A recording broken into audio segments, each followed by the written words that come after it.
I consiglieri regionali del Partito Democratico Veneto, Jonathan Montanariello e Vanessa Camani, hanno espresso preoccupazione riguardo al processo di accorpamento degli istituti scolastici nella regione. Notano che la mancanza di coinvolgimento delle parti interessate ha segnato pesantemente questo piano e ritengono che sia vitale sospendere ogni decisione seguendo l'esempio della Regione Lazio, che ha posticipato gli accorpamenti al 2025.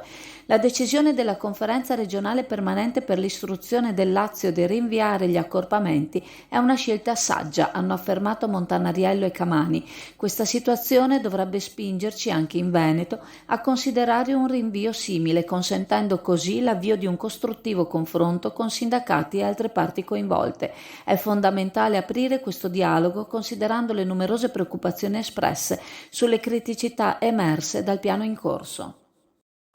Dal 1978 a Borgo San Giovanni a Chioggia la pasticceria Serenissima propone la sua caffetteria, la sua pasticceria artigianale, dolce e salata e le gustose torte per tutte le occasioni e ricorrenze. Gusta la tua colazione alla pasticceria Serenissima con la sua selezionata caffetteria e le sue brioche artigianali. A Natale poi non possono mancare i gustosi panettoni e i pandori artigianali e l'eccezionale tronchetto. Pasticceria Serenissima a Borgo San Giovanni a Chioggia.